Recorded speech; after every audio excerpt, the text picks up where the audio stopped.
meu Senhor. Irmãos, vamos abrir a palavra de Deus no livro de 1 Pedro,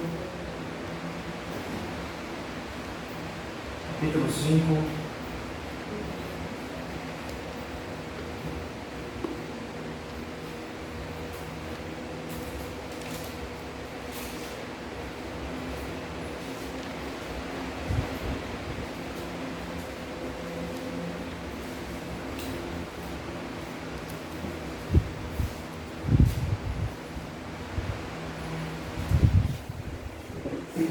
Apenas 3 versículos, 5 ao 7.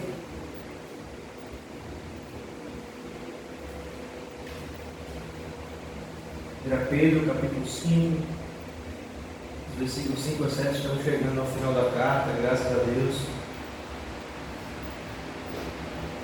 Diz assim a palavra do Senhor. Escutem com atenção, irmãos. Rogo igualmente aos jovens, sejam submissos aos que são mais velhos.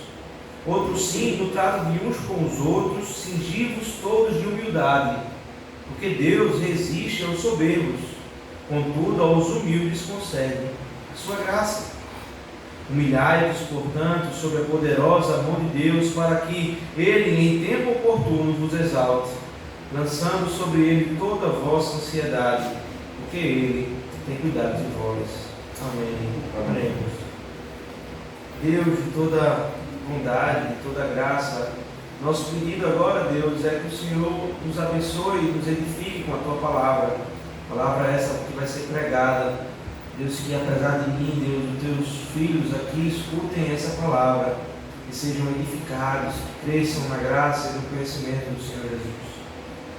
Nos ajuda a entender, ilumina o Teu povo. Essa é a nossa oração, com a certeza. Deixa o Senhor já ter feito, em nome de Jesus, a nossa oração. Amém. Amém. Irmãos, chegamos perto do fim do capítulo da primeira carta de Pedro, aqui no capítulo 5. E esse texto é bastante interessante. Ele traz apenas 3 versículos, mas que nos traz tantas informações. E o tema que nós vamos tratar hoje é que a humildade do crente reflete o humilhar-se diante de Deus. Não há como ter uma coisa se não ter outro. O reverendo Heber Campos, o pai, quando ele olha para esse texto, ele faz uma distinção entre 2 palavras que são a mesma no original, mas que o português traduz de forma diferente, que é a palavra humilde ou humildade e a palavra humilhar-se. E essa distinção que nós vamos fazer aqui também. A palavra grega para os dois é a mesma, mas o sentido é um sentido diferente, não é o mesmo. No versículo 5, por exemplo, veja lá comigo, ele vai dizer assim: rogo igualmente aos jovens, sejam submissos aos que são mais velhos, outros sim no trato de uns com os outros, cingivos todos de humildade. E no começo do versículo 6, ele vai usar a mesma palavra, agora num sentido um pouco diferente. Ele vai começar dizendo: humilhai-vos. Aqui no imperativo, mas a mesma palavra. E o que é humildade, irmão, diante dos homens? O que significa humildade diante dos homens? Primeiro temos que ter em mente que a humildade é um ato totalmente relacional. Não tem como você ser humilde sozinho. Você precisa de uma outra pessoa, de pessoas, para que você seja humilde. Então, é totalmente relacional, nunca sozinho. Até porque a humildade tem a ver com a comparação com o outro. Assim como a soberba, o fundamento é o mesmo, só que um é pecado, o outro é bênção. São virtudes e pecados relacionais, não solitários. E humildade, irmãos, não é degradar-se, a si mesmo, não é se colocar para baixo, não é pensar o pior de si mesmo. Essas coisas elas não são humildades, nem está relacionado com humildade. Pois fazendo isso não passa de um mero egoísmo que você faz consigo mesmo, porque você está pensando em si mesmo. A intenção não é ser humilde, mas ter aparência de humildade. Então, somente quando você começar a pensar nos outros, em comparação a você, quando nós conseguimos, de fato aí que nós conseguimos encontrar o caminho da humildade. Então, a humildade não está relacionada a si, nem o que você faz, nem como você reage, nem como você age, mas ao outro. Ser humilde é pensar em si mesmo o que é justo, o que de fato você é, o que de fato Deus disse que você é, o que significa pensar de você o que Deus projetou em você. Ser humilde é se avaliar corretamente e ver à luz do que Deus pensa de você, o que a Bíblia diz de você. Ser humilde é estar desejoso de tomar um lugar inferior pelo outro, não por si mesmo. Significa prestar mais atenção aos outros do que a si mesmo. O próprio apóstolo Paulo vai dizer que é considerar os outros superiores a si mesmo. Não querer para si os principais lugares, os mais honrados, mas estar dispostos a deixar com que os outros sentem nessa cadeira. Humildade não significa atrair atenção para você nem para suas ações, porque a humildade está relacionada à mente e não às ações. As ações são a consequência daquilo que a mente pensa de forma humilde ou não. É não buscar glória para si, para que as pessoas se vejam inferiores quando olharem para você. Significa não saber a sua direita, o que a esquerda faz. Humildade significa não se exaltar acima dos outros. Uma grande consequência de se exaltar acima dos outros é que os outros veem essa vergonha, né? Os outros conseguem enxergar a soberba em você e em mim, e o soberbo não consegue enxergar um pingo de soberba além do seu nariz.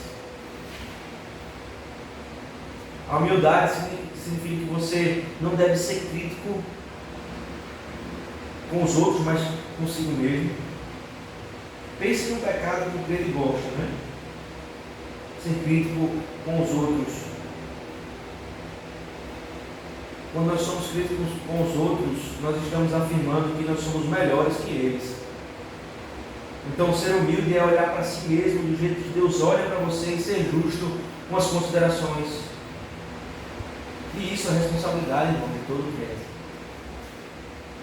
Pedro, ele começa exortando os jovens aqui, no versículo 5, que nós acabamos de ler, a serem submissos aos mais velhos. Se você notar, olhar para o versículo 5, vai começar exatamente isso. Rogo, Pedro está como presbítero, rogando aos mais jovens, de forma humilde, pedindo aos mais jovens, de joelhos ali, para que eles sejam submissos aos que são mais velhos. E alguns comentaristas aqui afirmam que Pedro está se referindo, quando ele usa a palavra jovens, a todo o resto da igreja que não era ancião, que não era presbítero, porque ele usa a palavra aos mais velhos aqui, e a palavra aos mais velhos aqui é presbítero. Se ele usou como presbítero ofício no capítulo 5, provavelmente aqui a tradução melhor não seria aos mais velhos, mas sim aos presbíteros de fato. Ele usa essa mesma palavra no texto anterior. E agora, chegando no versículo 5, Pedro fala para os jovens aqui, os restantes daqueles que não são anciãos, ou que não são presbíteros, ou seja, a toda a igreja. Essa, na minha opinião e de alguns comentaristas, é a melhor tradução. Então, aqueles que não são presbíteros, eles devem ser submissos aos mais velhos, aos presbíteros. Isso é uma diferença que nós fazemos no texto bem claro, né? Assim como os presbíteros tinham inúmeras obrigações no tratar com a igreja, no pastorear a igreja, no pastorear cada membro, as obrigações que tinham os presbíteros, nós falamos isso no sermão anterior. Agora a igreja tem a obrigação de ser submisso para com as autoridades oficiais, para com os presbíteros, não somente aos presbíteros, mas no relacionamento uns com os outros, porque Paulo nos ensina que o outro ele é superior a mim. Esse é o trato que eu devo ter uns com os outros. Então Pedro, ele chega e diz: rogo igualmente aos jovens, a todos aqueles que não são presbíteros, sejam submissos aos que são presbíteros, os mais velhos, e também no trato uns com os outros. Pedro nos dá a chave da submissão. Não há, irmãos, como você ser submisso se antes você não ser humilde. E humilde é pensar no outro. Por isso a palavra tratada de uma forma tão banal, é a palavra submissão quando é relacionada ao casamento entre o homem e a mulher.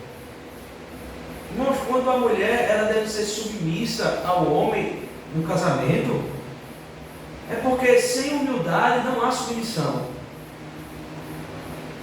E o que é a humildade se não pensar no outro em vez de si mesmo? E isso é submissão. A continuação do texto aqui é clara, irmãos. Cingi-vos todos de humildade. Cingi-vos todos de humildade. E essa palavra cingir-vos aqui é um imperativo no português, é uma ordem. Significa vestir-se. Lembra que a gente falou sobre cingir os lombos? Que os homens no Antigo Testamento, quando davam cingir os lombos, eles pegavam toda aquela roupa, aqueles aparatos que eles tinham, davam um nó, que era uma roupa larga, grande, até as suas pernas, eles davam um nó nas pernas e nas roupas para ser mais rápido em caminhar e correr. Cingir-vos a mente, Pedro vai usar essa expressão. E aqui, cingir-vos, ele vai dizer, aqui significa vestir-se, se amarrar, se vestir, se cobrir. Ele vai dizer, cingir-vos todos de humildade. A palavra cingir está relacionada a uma segunda pele, irmãos. Há uma roupa que está tão apertada que passa a ser uma segunda pele. Que não há vazão nem espaço entre a pele e a roupa.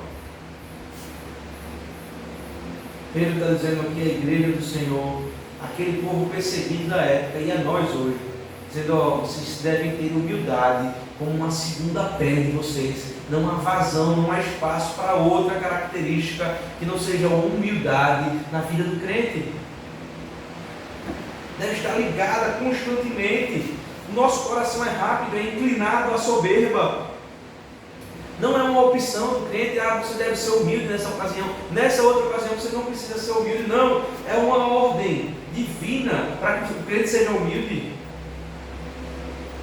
Isso não significa, irmãos, que nós, por nós mesmos, por si mesmo, você ou eu, nós somos capazes de ser humildes. Não. Para que nós sejamos humildes, há uma dose imensa de graça na nossa vida. Pois a nossa tendência pecaminosa é pensar sempre em ser melhor do que o outro.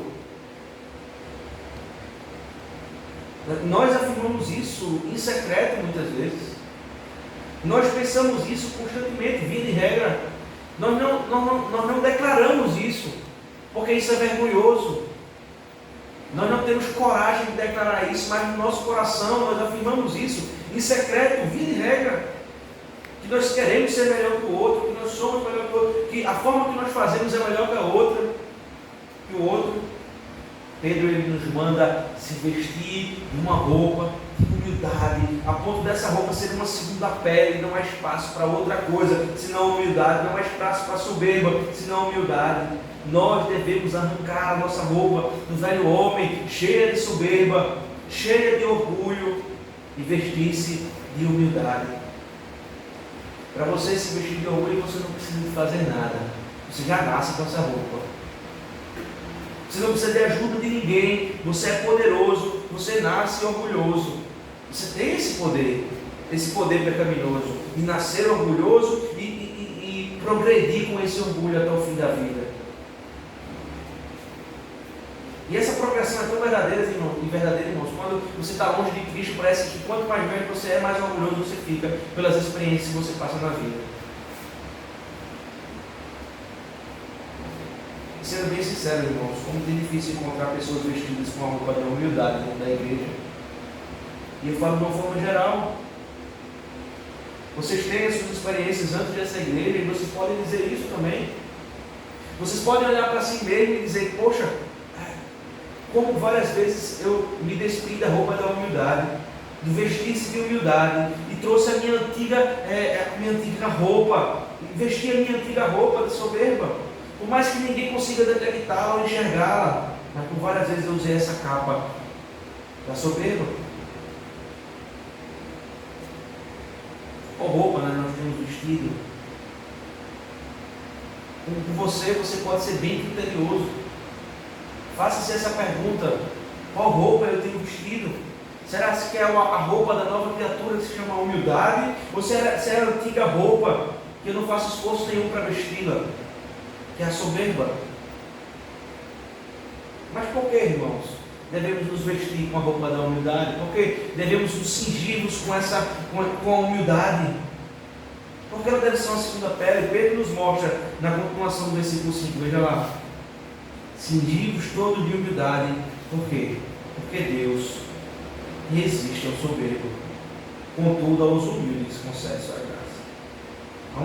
Há uma consequência positiva e negativa, né? Melhor dizendo, uma negativa e uma positiva, né? A primeira é que nós devemos nos vestir com humildade para não sofrer a resistência de Deus. Isso é sério, irmãos. Aqueles que não são humildes sofrem a resistência de Deus. Aqueles que são soberbos sofrem a resistência de Deus. E eu digo, irmãos, jamais queiram sofrer a resistência de Deus. Deus, ele não suporta a soberba. A verdade é que a soberba é tão nojenta que nem nós suportamos. Veja, quando nós enxergamos, isso é fácil, enxergar a soberba no outro, nós nos sentimos enojados, nós não conseguimos ficar perto, nós resistimos à soberba. Imagine Deus santo, justo, perfeito. Foi por causa disso que houve a primeira rebelião do céu, né? Satanás, pura soberba, quis ser como Deus, influenciou Adão e Eva com soberba, quis ser como Deus. E Pedro continua dizendo que Deus resiste ao soberbo, mas contudo aos humildes concede graça. Veja a contrariedade que existe aqui, né? Em outras palavras, o que Pedro está dizendo é que para nos revestir de humildade, porque a esses que se vestem de humildade, Deus concede graça. Pedro está dizendo também que nós devemos buscar isso, a humildade, a todo tempo, de forma ardente, desejar.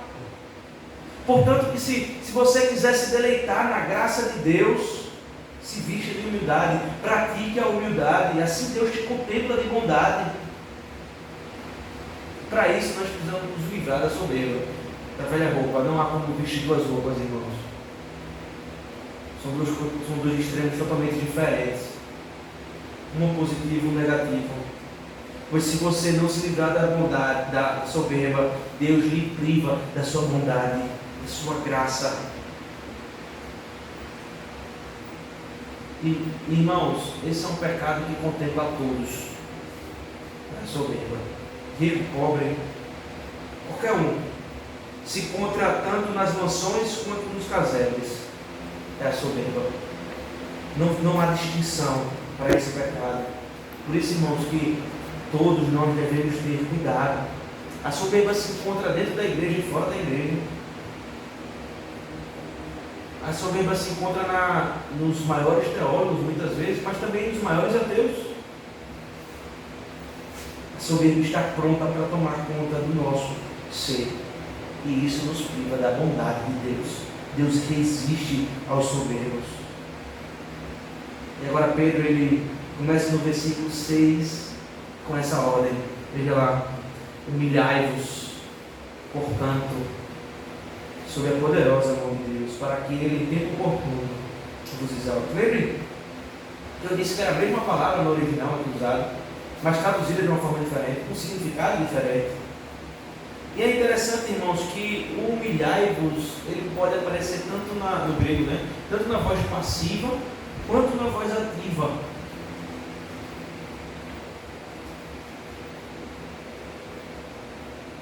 E aqui, especificamente, está na voz passiva. Significa isso que o sujeito ele vai sofrer a ação. Então, humilhai-vos sob a poderosa mão de Deus não quer dizer que você não é aquele que vai agir, aquele que é o dono da ação, que vai conseguir se humilhar diante de Deus, mas você vai sofrer humilhação sob a poderosa mão de Deus. Ele não se humilha, mas ele é humilhado. Sabe quando isso acontece, irmãos? Quando Deus pesa a sua mão e coloca a sua mão poderosa sobre nós e nos faz passar momentos terríveis em nossas vidas, nos amassa. Deus ele nos diminui, ele pesa sobre nós, muitas vezes só para baixar a nossa crista, para entendermos que há um Deus poderoso, para acabar com a nossa soberba que está lá em cima. Deus nos humilha para que possamos aprender a dependência dEle, relacionado a Ele, né? Para que possamos usar a nossa fé, para que possamos viver aquilo que professamos ou falamos e não fique somente em teoria. Deus nos esmaga para sugar de nós toda a soberba que há em nosso coração. Esse é o mesmo verbo aqui, por exemplo, usado em Filipenses 2. Vamos lá comigo, rapidinho. Carta do apóstolo Paulo, a igreja de Filipos, capítulo 2. Versículo 5 diante.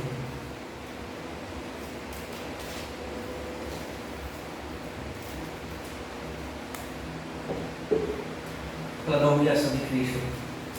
Diz assim: tendo em vós o mesmo sentimento que houve também em Cristo Jesus, pois ele, subsistindo em forma de Deus, não julgou com usurpação ser igual a Deus, antes a si mesmo se esvaziou, assumindo forma de servo, tornando-se em semelhante de homens, reconhecido como figura humana, a si mesmo se humilhou. A si mesmo se humilhou. É a mesma palavra aqui. Deus esmagou Cristo na cruz. Ele espremeu Cristo na cruz até a sua última gota de sangue. Sugou de Cristo toda a gota de vida para cobrir-nos do oceano da soberba que existia no nosso coração. Cristo, em toda a sua humildade, foi humilhado por Deus para que possamos ser exaltados por Ele. E aí Paulo pergunta a nós: onde pôs a jactância? Cadê a sua soberba? Onde está todo o seu entendimento diante de tal ato de humildade de Cristo na cruz? Cadê o seu nariz em pé diante do joelho de Cristo, orando ao Pai? Há dois tipos de humilhação.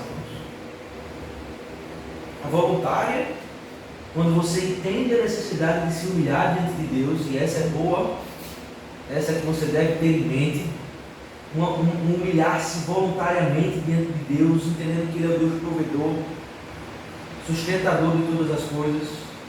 E a humilhação não voluntária, quando Deus te humilha para que você aprenda que Deus, ou quem é Deus, sobre as nossas vidas. O próprio Cristo nos ensinando, Ele disse: quem a si mesmo se exaltar, será humilhado. Mas a quem se humilhar, será exaltado. Irmãos, se você não se humilhar sob a poderosa mão de Deus, se você não baixar a sua fronte, se você não se curvar debaixo da poderosa mão de Deus, Ele vai te fazer humilhar-se. E o meu desejo, irmãos, é que não precise que Deus lhe humilhe. Eu espero que você se humilhe voluntariamente diante da poderosa mão de Deus. Porque se você não se humilhar, Ele vai te fazer humilhar-se de forma passiva. E aí, irmãos, uma coisa eu afirmo com toda certeza: a mão de Deus é pesada, ao mesmo tempo que é lidar quem nos ensina. Sabe quando acontece isso, irmãos? Quando a soberba toma conta do nosso coração e o humilhar do crente, ele não é de uma forma voluntária. O simples fato, por exemplo, de quando você vem à igreja, a pregação entra no ouvido e sai no outro. Quando viemos à igreja, ao culto para cumprir tabela. Quando não damos a mínima para as instruções de Deus dadas no púlpito, na leitura da palavra. Saiba de uma coisa, irmão, não só isso, mas em vários aspectos da vida. Deus o fará humilhar-se sobre a sua poderosa mão. Não aqui uma opção. Não aqui uma terceira opção. Ou você se humilha de forma voluntária, ou você entendendo que Deus é poderoso, entendendo que Deus está no controle da sua vida e de todas as coisas, Ou aquele povo que estava vivendo perseguido aqui quando Pedro escreveu essa carta, ia se humilhar de forma voluntária, entendendo que o viver aqui é Cristo, ou Deus o faria ele se humilhar de forma involuntária. Mas se você se humilha voluntariamente, irmãos, se você se prostra diante do Senhor, entendendo o seu poder, o que Ele é, o que Ele faz, você se amolda a Deus e aos quesitos que Deus coloca na sua vida de forma muito mais simples. Paulo, ele aprende a viver contente e em toda e qualquer situação. Isso é humilhar-se voluntariamente. Não é fácil, de fato, irmãos, reagir às adversidades como Paulo reagiu. Não é fácil passar pelos problemas dolorosos da vida, não é fácil. Não é fácil perder pessoas, não é fácil passar por enfermidades. Mas quando nós nos humilhamos diante de Deus, nós somos contentes, porque entendemos que todas as coisas cooperam para o bem daqueles que amam a Deus. Mas quando não reagimos bem às adversidades, e não nos humilhamos, Deus se encarrega de nos humilhar, de pesar a sua mão sobre a nossa vida. E isso, irmãos, é porque Ele nos ama. E o processo fica mais doloroso ainda do que deveria ser. Quem se humilha voluntariamente não se sente derrotado diante das adversidades da vida, não se sente angustiado, não se sente destruído. Porque quando você se humilha voluntariamente, você entende o propósito de Deus para a sua vida, por mais que você não saiba o objetivo, ou saiba o objetivo final, que é crescimento, né? Que é passar nessa prova. A minha pergunta é, irmãos, o que é que você prefere, né? Você vai se humilhar voluntariamente ou vai esperar que Deus te humilhe? Daí uma ou outra coisa irá acontecer na sua vida, ou já tem acontecido na sua vida. Lembre-se de Faraó, por exemplo. Ele não se humilhou diante de Deus.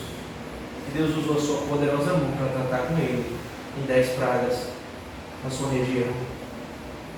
É interessante, irmãos, porque a palavra que é traduzida aqui como poderosa mão é a palavra que chama no grego krataios. Eu estou dizendo isso porque é a palavra que dá origem à palavra, por exemplo, teocrático ou teocracia. É a raiz, né? É a mesma raiz. Ou seja, é a forma de governo de Deus. É Ele quem manda. As leis são dele. Ele é o único ser, Ele é Deus. Essa palavra significa que o grande poder está em Deus e as suas mãos. Portanto, humilhai-vos sobre essa mão, ou serás humilhado. E entendam, irmãos, o humilhado aqui não é escanteado, não é envergonhado, não é deixado de lado, mas é um tratar de Deus na sua vida. Não é humilhar para se sair destruído, mas humilhar para se erguer das adversidades. Mas é muito mais fácil para nós crentes entendermos que é muito melhor nos humilharmos diante da poderosa mão de Deus. Isso está totalmente relacionado com a humildade, irmãos. Porque se eu não consigo ser humilde no meu ser, no meu trato uns com os outros, no meu relacionamento pessoal, dentro da minha casa, da faculdade, do meu trabalho, dentro da igreja, se eu não consigo ser humilde, como eu vou me prostrar diante de Deus em humilhação? Não dá. Está totalmente relacionado a como eu posso dizer que amo a Deus se eu não amo meu irmão. Como eu posso dizer que eu me humilho diante de Deus se eu não sou humilde no trato com meu irmão? Impossível. A não humildade ou a soberba nos faz achar melhor do que o outro. O não humilhar-nos diante de Deus nos faz achar melhor do que Deus. Ou a não precisão de Deus na nossa vida.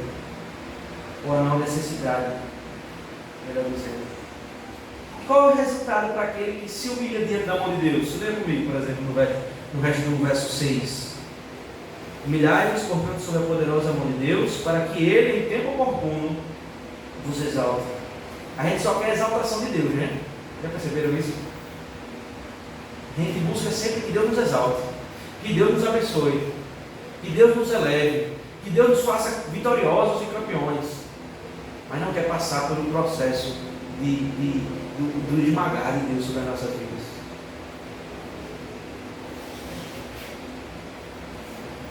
O mesmo Deus que te coloca nas profundezas das amarguras da vida, assim como foi na vida de Noemi pela manhã nós estamos vendo. Aquele mesmo Deus que ela se declara amarga, é o mesmo Deus que traz aquele que resgatará a vida dela, que exalta, que resgata, que livra você das amarguras. É o mesmo Deus ao tratar. Veja, Noemi, ela não se humilhou voluntariamente, mas precisou ser humilhada sob a poderosa mão de Deus. E ela entendeu isso. E Deus a resgata. Exaltar aqui significa estar livre das preocupações deste mundo, dos desesperos desse mundo. O Deus que te fez afundar é o mesmo Deus que te faz se alegrar da sua bondade. Mas lembrando, irmãos, que isso não acontece no nosso tempo. Isso é um fato muito fundamental. Não é quando a gente quer que Deus nos exalta. Não é quando a gente quer que Deus nos tira das tribulações. Não é no momento em que achamos que deve ser resolvido. Não é no momento em que achamos que chegou no nosso limite. Não é no momento em que nós queremos que as coisas sejam resolvidas. Mas no tempo oportuno. No tempo de Deus. É quando Deus acha por bem que Ele nos deixa. Ou, melhor dizendo, que Ele completa esse tempo de tribulação. O que Deus quer. E isso nós vemos claro na gramática do texto. Tem duas palavras na Bíblia, eu acho que eu já falei isso aos irmãos, aos que não sabem, vão saber agora, que fala de tempo, né? É o cronos, a palavra cronos, e a palavra kairos, ou kairos. A palavra cronos vem da cronologia, né? É a raiz da palavra cronologia, significa o nosso tempo, dia, meses, anos, horas, minutos, é o tempo que nós conhecemos. E quando a Bíblia trata desse tempo, ela usa essa palavra cronos, mas quando ela trata de um tempo que é insondável à nossa mente, ela usa a palavra kairos, que é o tempo de Deus, é o tempo em que nós não conhecemos, é um tempo que não é aplicado, da forma comum que nós conhecemos, é um tempo não contado por nós, é o tempo de Deus, é o tempo que está acima do tempo cronos, da cronologia, é um tempo incontável, impossível de se dividir, esse é o tempo oportuno. É o tempo em que nós estamos maduros pelo ensinar de Deus e tratar de Deus, para ser assim exaltado por Deus. Veja, é Deus que nos humilha, é Deus que nos exalta, e é no tempo dele. Nós não queremos ser humilhados, nós queremos nos exaltar antes do tempo, e nós dizemos o tempo que nós devemos ser exaltados. Nós fazemos o contrário de tudo aquilo que Deus nos ensina. Mas, irmãos, não é antes, nem é depois, mas é no tempo oportuno, no tempo de Deus. Isso é muito interessante, é muito importante para nós, né? Entendermos esses conceitos. Porque isso é uma luta na nossa vida como crente. As coisas, e como crente não, como ser humano, as coisas devem acontecer no momento que eu acho que deve acontecer. E nós batemos o martelo nisso. E se passar desse tempo, irmãos, nós ficamos revoltados e pasmem ainda com Deus. Nós achamos que estamos fazendo o melhor para a nossa vida. Nós declaramos que as coisas, que quem ama a Deus, tudo acontece em seu favor, mas na prática nós vamos contra isso. Nós ficamos em todo tempo em oração, quando a nossa vida está passando por um momento difícil de tribulação, querendo aconselhar a Deus como Ele deve reagir, ou fazer alguma coisa na nossa vida. Dizendo a Ele, a Deus, quando a tempestade deve passar, as tribulações devem passar, a quem Ele deve chamar a atenção, como Deus deve reagir ou agir em tais situações. Nós queremos ensinar a Deus a ser Deus, e não sabemos nem ser criaturas. que louvam a Deus. Me lembra, irmãos, o diálogo entre Deus e Jó, né? Depois de tantas perguntas, Deus chega para Jó e diz: onde estava tu quando eu lançava os fundamentos da terra? E nós conhecemos esse diálogo e é bem longo, mas essa pergunta é suficiente para perguntar aos irmãos onde está a nossa jactância, onde está a nossa soberba. Quando com uma só pergunta Deus derruba todos os nossos argumentos. Deus não precisa responder nenhuma das nossas perguntas. Basta nos responder com essa pergunta: onde estava tu quando eu criei todas as coisas? Ou seja, eu sei o que eu estou fazendo. Confia em mim. Por isso que haveria duas reações para Jó. Ele simplesmente se revoltaria com as perguntas que Deus havia feito, viraria as costas e ia embora, seguir a sua própria sabedoria. Ele olhava para Deus e dizia: eu só conhecia de ouvir falar, mas agora de fato eu entendo quem é você, quem é o Senhor. E Deus, irmãos, Ele não é orgulhoso por não aceitar o nosso conselho em oração, não. Até porque Ele é detentor de toda a sabedoria. Ele não precisa ser aconselhado, Ele é o grande conselheiro. Mas orgulhosos somos nós em achar que podemos aconselhar o Criador de todas as coisas, sendo nós criaturas caídas. Irmãos, chega no versículo 7, Pedro faz uma consequência de tudo isso. Veja comigo, diz assim: lançando sobre ele toda a vossa ansiedade, porque ele tem cuidado de nós. Irmãos, quem não é humilde, quem não se humilha debaixo da poderosa mão de Deus, tende a viver uma vida ansiosa, porque não tem a quem confiar, não tem a quem se derramar, não tem a quem conversar, a orar e pedir por socorro, não tem a quem lançar o fardo e trocar o fardo pelo fardo mais leve, não tem a quem se aconselhar, porque a sua soberba é a sua sabedoria e é a sua suficiência, e nesse oceano de pecado você vai se afundando a ponto de a ansiedade tomar conta do seu coração. Mas aquele que se humilha, aquele que é humilde no trato uns com os outros, aquele que se humilha sob a poderosa mão de Deus,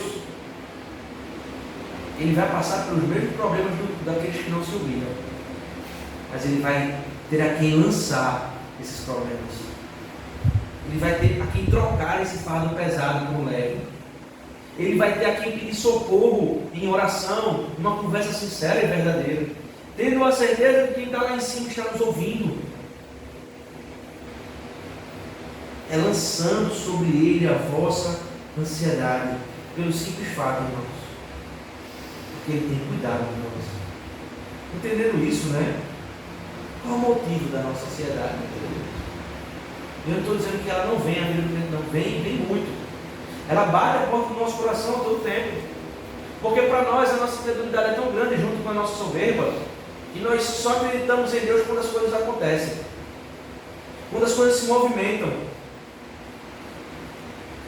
Por que, irmãos, andamos desesperados por coisas ou por qualquer coisa? Porque a nossa alma fica batida diante dos problemas que ocorrem sobre as nossas vidas. Porque esquecemos de lançar em Deus, ou de nos humilhar diante de Deus, ou de ser humildes uns com os outros, e de lançar sobre Deus toda a nossa ansiedade. Lançar sobre o nosso Criador e o nosso Redentor a nossa ansiedade, os nossos problemas, as nossas incertezas, as nossas dúvidas, aquilo que quer nos dar paz, a nossa guerra interior, a nossa incredulidade. Devemos lançar sobre Ele tudo isso, pelo simples fato, ao mesmo tempo complexo, é o fato de Ele cuidar de nós em todas as nossas áreas. Pedro escreve essa carta, nós sabemos o contexto, já repeti várias vezes, a homens que estavam, homens e mulheres que estavam sendo perseguidos pelo Evangelho em cidades estranhas, em cidades, em províncias de Roma. Muitas vezes sem ter o que comer, sem ter o que vestir, sem ter o que dormir. E Pedro ensina eles, dizendo: se humilhem por Deus. Primeiro, sejam humildes uns com os outros. Sejam humildes no trato da igreja, com as autoridades, com os oficiais. Sejam submissos, mas humilhados, portanto, sob a poderosa mão de Deus. Porque as coisas não vão acontecer no seu tempo, diz Pedro a essas pessoas. Não é um contar do seu relógio, mas no tempo oportuno, no tempo de Deus.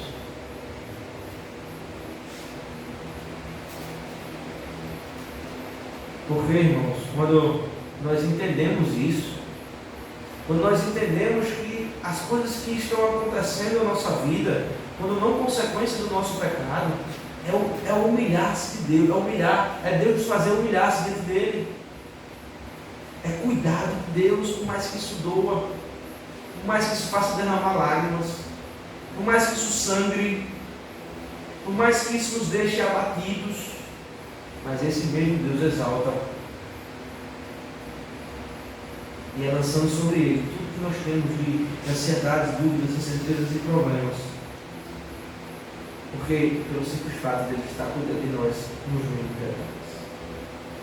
Irmãos, que isso seja algo vivo nas nossas vidas, que no nosso coração essa palavra e esse ensinamento se encontre guarida, possamos nos apegar a isso com esperança e com certeza, não uma esperança de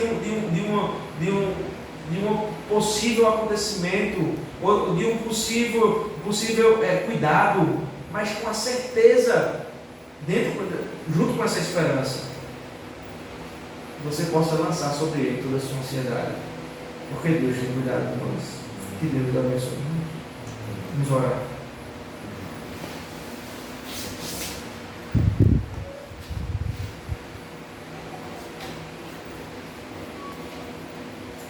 Poderoso Deus, nós temos palavras para descrever, Senhor, como é bom ouvir essas certezas, porque nós temos passado por isso constantemente, muitas vezes sem saber o objetivo ou o propósito, muitas vezes perguntando ao Senhor por que estamos passando por tais coisas, muitas vezes sozinhos, sem dividir a carga com ninguém. Problemas esses inúmeros em várias áreas da nossa vida, e nós nos desesperamos, nós gritamos, nós buscamos coisas deste mundo para resolver esses problemas, e de fato devemos buscar, mas esquecemos do mais importante, de lançar sobre o Senhor todo esse desespero, toda essa ansiedade, porque isso quer roubar de nós a nossa paz. Nós declaramos coisas com a nossa boca em que cremos no Senhor, em que cremos na Tua Palavra, mas no simples fato de ser humildes uns com os outros, no nosso relacionamento entre marido e mulher, no nosso relacionamento entre pais e filhos, no nosso relacionamento dentro da igreja ou em qualquer lugar, nós não conseguimos refletir essas coisas nas quais nós dizemos que acreditamos, porque a soberba toma conta do nosso coração, porque a humildade passa longe, porque nós não conseguimos nos vestir com essa roupa que nos faz parecer com Jesus Cristo. Se o dono de toda a glória, de toda a honra, se humilhou, não precisava vir à terra, mas assim fez, assim veio, e saiu do seu trono celestial para andar no meio de pecadores como nós aqui.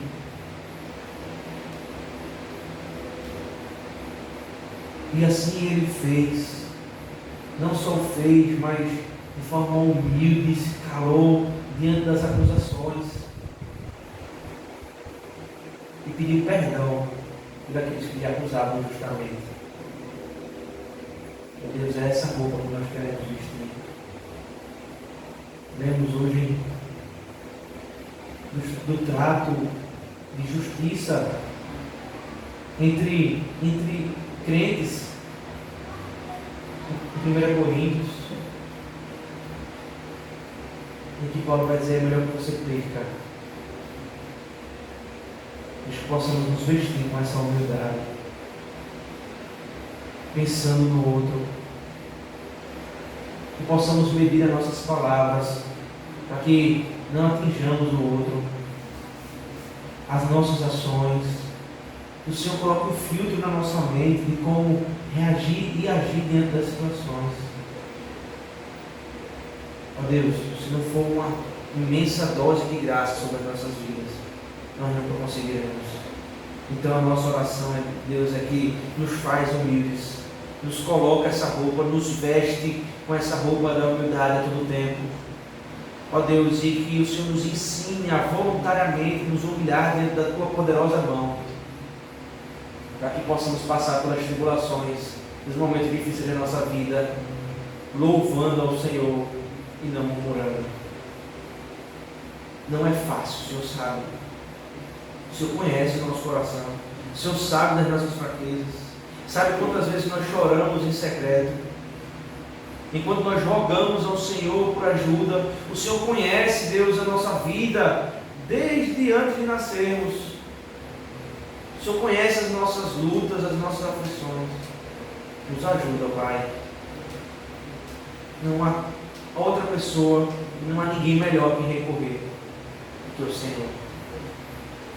Nós cremos nisso com todas as nossas forças. Temos a certeza, a esperança que o Senhor cuida de nós. E agradecemos, ó Pai, de coração. Em nome de Jesus. Amém.